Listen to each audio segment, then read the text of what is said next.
Hello, my name is William Henry. I am the owner of Simply Fresh in Cleobury Mortimer. I've been here now for 7 years. Tony Houlston, the Sales and Development Manager of Simply Fresh, is going to take you on a tour of my store, showing you the layout of the store, showing you how to impact basket spend and customer service within the store. Hi, I'm Tony Houlston of Simply Fresh. I'm here to talk to you about the principles and the environment of a retail store and how it affects the customer's buying behaviour. This store here is typical of a Simply Fresh. External fascia and imagery of the store are very important, giving the customer a vision of what they can expect inside. Things like fresh offer, images of fresh produce, give that customer that perception of what they can expect and what they want to shop for inside the store. It's important to have a vision for your store and how your customer will navigate around the store. The door is a very important factor in this navigation. Research tells us that the way a door opens dictates where the customer flows. This door opens to the right, so a customer would naturally go left. To make the maximum impact of this, we have good promotional displays with effective pricing, grabbing their purchasing power. We also have nice fresh displays with effective pricing, which again gets them into buying fresh straight away. Using magazines with loads of colour and impactful headlines in great tiered displays again catches a purchase from the retailer. And as they walk in through the door, we offer them a basket with their current promotion leaflet in as well to get a good basket spend around the store. Simply Fresh's vision for every store is fresh fruit and vegetables, but for any convenience store, fruit and veg is important to get that customer spend and a good basket spend, which becomes a menu purchase. If you're buying fresh meat, fruit and veg, you then buy all the products to go with it to make a whole meal. Customer flow is really important into the store. Fresh leads every one of our customers around the store for a bigger basket spend. We highlight each of these sections with artificial grass and lettering to show the customer what they're walking into and how they're purchasing around the store. Fresh bakery is another area that drives that basket spend up, and the more fresh, the better for the customer. Having that USP of fresh in the store is really good for every convenience store. In this store particularly, we have a fresh delicatessen as well, which increases that average basket spend even further. It's important for every convenience store to have its own USP, to be individual and different to every other store. Whether it's a post office or in this store, the delicatessen, customer service is key then with that USP. And while people are queuing in this area or walking through the area, we maximise that with promotions, cut prices, or even seasonal promotions to increase that basket spend. Visual merchandising is important for any product. Clean, well-stocked products, good pricing and information about the products, but even traditional and simple things make products sell very effectively and buy the customer into that product, from just bowls, merchandising different products together to get people to impulse across, and even simple mixes in bowls like we have in the delicatessen gets people to buy into those. Another good example of visual merchandising is keeping everything full and tidy, even if it's not fully stocked on the shelves, facing everything forward so the customer sees good product, and then linking products together, so cereals with hot beverages, so the customer is in that train of thought when they're purchasing from any category in the store or any product in the store. Where you can, use human senses for more impulse sales. In this store we cook fresh bread, and we even give tastings away of things like cheese, where somebody who might get a free tasting of cheese would then go on to buy more cheese, or a cheese they hadn't even planned to purchase. If you don't do these sort of products, you could use confectionery lines. A new launch of confectionery, the cost of one bag of samples might impulse 10 times more sales.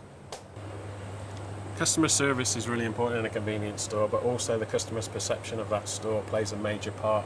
Clean, tidy, well stocked is really important for the customer, but also having a really good floor, good ceiling that's clean and tidy as well. Using the correct flooring and the correct lighting plays a major part in that, and using a specified recommended supplier is key to getting the right lighting.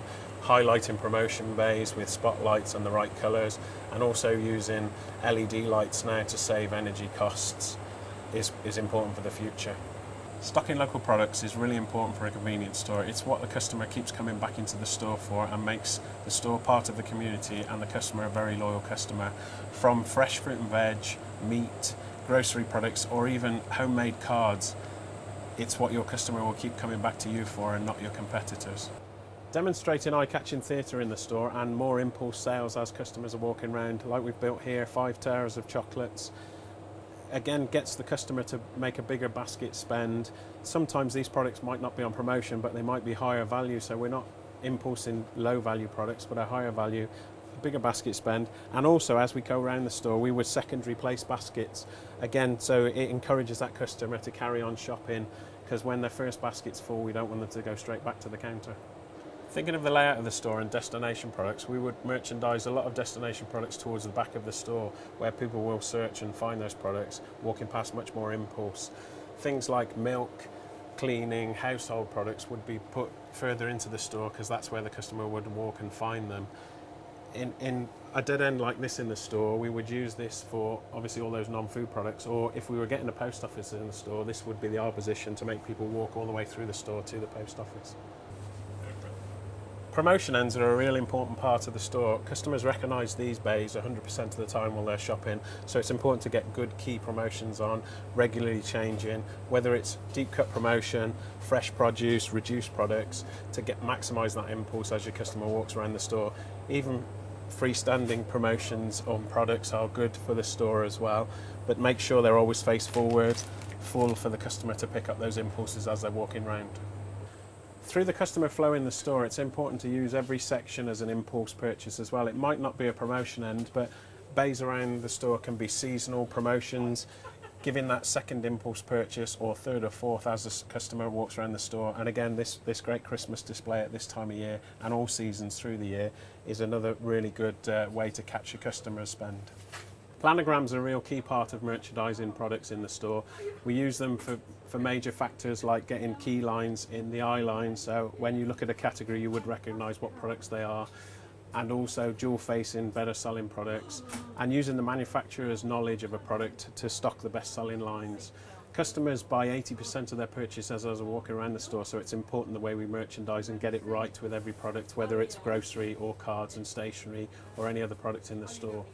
Following the customer journey through the store, we now move into the alcohol section, which is on the way to the checkout really. But again, following the principles over the store, we go from singles at the top of the shelf to multi-packs to try and trade the customer up as they're walking around. And again, it's all about that impulse. 40% of their purchase is impulse in this section, and it's driving that forward. We follow the principles of ticketing as well in this store all the way around. So every product's ticketed to the left, so that the customer knows where the price is, but also the staff know how to merchandise and keep the standards throughout. Coming to the end of our deliberate customer journey, we come to the counter area. This is where we keep our high value products. This is to reduce shrinkage.